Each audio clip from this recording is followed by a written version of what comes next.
O artista na prisão. Até o momento em que escreveu De Profundis e A Balada da Prisão de Heineken, Wilde dedicou-se a provar, pelo exemplo de sua vida, que os maiores dons da inteligência e os prestígios mais brilhantes do talento não bastavam para se fazer um criador. Ele não desejava, contudo, nada mais do que ser um grande artista, e como a arte era seu único Deus, não podia pensar que esse Deus lhe recusasse a graça de ser eleito. Wilde afirmava com efeito que existem dois mundos, o de todos os dias e o da arte, que o primeiro se repete fastidiosamente, enquanto a obra de arte é sempre única. Ele tinha, portanto, voltado as costas à realidade para viver apenas dentro da irradiação do que acreditava ser a beleza ideal. Seu maior esforço era transformar sua própria vida em obra de arte e viver apenas sob a lei da harmonia e do refinamento. Ninguém foi tão longe quanto ele na exaltação da arte, e ninguém, durante todo esse tempo, foi menos artista. Desprezava o mundo em nome da beleza, e ele mesmo, na medida da verdadeira arte, não era quase nada. Toda sua obra de então assemelhava-se àquele retrato de Dorian Gray, que se cobria de rugas com uma rapidez tanto mais assustadora quanto seu modelo parecia permanecer jovem e gracioso. Quanto à sua vida, da qual desejava fazer uma obra-prima, ele a julga corretamente pelas primeiras páginas de De Profundis, segundo suas próprias palavras. Porém, ele quis colocar seu gênio em sua vida e seu talento em suas obras. Suas frases eram brilhantes, agradaram a Guide, que as encareceu, mas não passavam de frases. O mesmo gênio ou o mesmo talento basta para a vida e para a obra. Podemos estar certos de que o talento que só conseguiu produzir uma obra artificial só poderia sustentar uma vida frívola e sem alcance. Jantar todas as noites em Sauvoir não exige que se tenha necessariamente gênio ou mesmo aristocracia, apenas fortuna. Guide descreve Wilde como um Baco asiático, um Apolo, um imperador romano. Ele brilhava, diz Guide, sem dúvida. Mas o que diz Wilde em sua prisão? O vício supremo é ser superficial.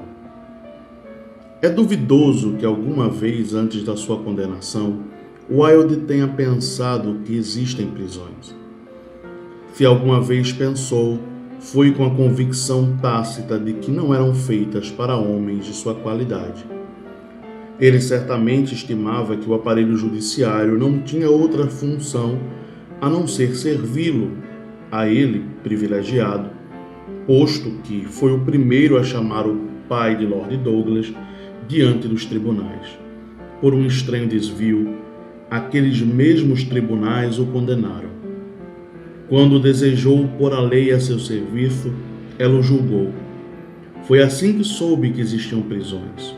Antes não pensava nisso. O Sauvoir tinha aquecimento. Embora admirasse Shakespeare, que pôs na cadeia tantas majestades e altezas, podemos dizer também que o admirava sem tê-lo entendido, posto que em todos os seus personagens e suas ações não se sentia solidário ao povo das prisões. Se a arte era sua única religião, ele era seu fariseu. Não que Wilde carecesse de coragem, pois ele a demonstraria, mas carecia de imaginação, e os outros só lhe haviam aparecido como espectadores, não como atores ou condenados. Demasiadamente preocupado em causar espanto e em seduzir, condenava-se como um verdadeiro dandy, a jamais ser seduzido ou chocado por nenhuma espécie de verdade, mesmo a da felicidade que desejava rejeitar. A única felicidade que conhecia vestia-se no alfaiate da moda. Meu erro, diz ele em De Profundis, foi confiar-me excessivamente nas árvores daquilo que me parecia ser o lado ensolarado do jardim e fugir do outro lado por causa de suas sombras e de sua escuridão. Mas de repente o sol se apaga. Os tribunais que solicitou o condenam. O mundo para o qual vivia descobre-lhe de repente seu verdadeiro rosto, abjeto, por força de tamanha mediocridade, e lança-se à sua caça. Do dia para a noite, ei-lo, em nome do escândalo, escandalosamente perseguido. Ainda sem saber exatamente o que aconteceu, desperta naquela cela, vestido de estopa, tratado como escravo. Quem virá socorrê-lo? Se a vida brilhante é a única realidade, então foi a realidade sobre as vestes de seu meio que o jogou na cela. Se só é possível viver do lado ensolarado da floresta, então Wilde deverá morrer na sombra fedorenta, onde se desespera. Mas o homem não é feito para morrer, e por isso ele é maior que a noite. Wilde escolhe viver, embora viva no sofrimento, porque no próprio sofrimento descobre motivos para durar. Sabe, diz Agide muito tempo depois, que foi a compaixão que me impediu de me matar? A única compaixão que se pode tocar, aquele que sofre, não pode vir do privilegiado, vem daquele que sofre ao mesmo tempo que ele. No pátio da cadeia, um prisioneiro desconhecido, que até então jamais falara com Wilde e que andava atrás dele, murmura-lhe de repente: Oscar Wilde, tenho pena de vós, porque deveis sofrer mais do que nós. E Wilde, emocionado, diz-lhe que não, que todos naquele lugar sofriam igualmente. Estarei errado quando penso que naquele momento preciso Wilde conheceu uma felicidade que não tinha a menor ideia antes? A solidão acabava para ele naquele instante. O grande senhor entregue à plebe e ainda sem saber se está acordado ou se está tendo um horrível pesadelo, penetra repentinamente em uma luz que põe tudo no seu devido lugar. Ao mesmo tempo, ele descobre os segredos da arte, no dia que, graças a mais um refinamento de seus perseguidores, Wilde é levado com mãos atadas entre dois policiais à corte das falências, para conhecer sua ruína completa, no dia em que vem então um antigo amigo, único em meio a uma multidão debochada, ergue gravemente seu chapéu e saúda nele o homem infeliz. Nesse dia em que entende e escreve que aquele pequeno ato desvelou para ele todos os poços da compaixão, ele se torna ao mesmo tempo capaz de entender Shakespeare e Dante, dos quais tanto falara sem conhecer, e pôde então escrever um dos mais belos livros já nascidos do sofrimento de um homem. Logo na primeira sentença de De Profundis, ecoa de fato uma linguagem que Wilde jamais encontrara, mesmo que talvez a tenha procurado. Imediatamente os frágeis e brilhantes edifícios de suas primeiras obras rompem-se em 1000 pedaços.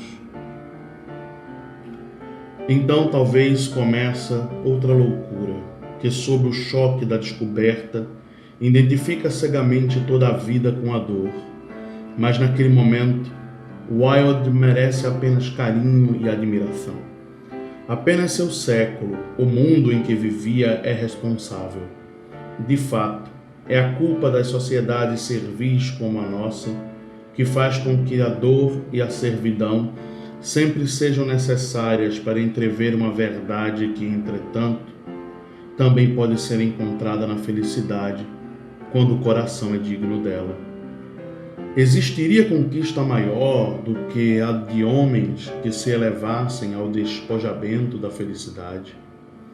Mas, de toda forma, quando se trata daqueles que, devido ao nascimento ou à inclinação, conseguem apenas ter uma ideia horrível da felicidade, segundo a expressão de Saint-Just, então a dor é para eles uma das faces da verdade, embora seja a menos nobre. E a verdade do escravo vale mais do que a mentira do Senhor. A grande alma de Wilde, elevada acima da vaidade pelo sofrimento, aspirava contudo aquela felicidade orgulhosa que lhe restava encontrar para além da infelicidade. Depois, dizia, precisarei aprender a ser feliz. Não foi. O esforço em direção à verdade, a simples resistência a tudo que na cadeia arrasta o homem para baixo, bastam para exaurir a alma. Wilde não produziu mais nada depois da balada, e conheceu sem dúvida a indizível infelicidade do artista que conhece os caminhos do gênio, mas que não tem mais forças para segui-lo. A miséria, a hostilidade ou a indiferença fizeram o resto. O mundo para o qual vivera deve ter sentido que acabava de ser julgado para sempre por um prisioneiro e julgado pelo que era. Por isso virou as costas para aquele que havia sido o herói de suas festas vazias, e julgando a si mesmo uma segunda vez, aquele mundo condenou de novo o poeta, não pelo vício de ter sido superficial, mas sim pela impertinência de ter sido infeliz. Naquele momento, Wilde, miserável, solitário, doravante estéril, sonhando por vezes em voltar a Londres para ser de novo o rei da vida, deve ter pensado que perdera tudo, até mesmo a verdade que lhe parecera nos pátios da cadeia. Estava errado, contudo, deixava-nos uma herança real, De Profundis e a balada da prisão de Reading. Morreu bem perto de nós, em uma dessas ruas de Rive Gauche, onde a arte e o trabalho confraternizam-se com as mesmas dificuldades. Mas o fato de que seu pobre enterro tenha sido acompanhado pelo povo da rua de Bellewaerde, no lugar de seus brilhantes amigos de outrora, dava justamente o testemunho de sua nobreza recente e anunciava aos iniciados que um grande artista, nascido havia pouco, acabava de morrer.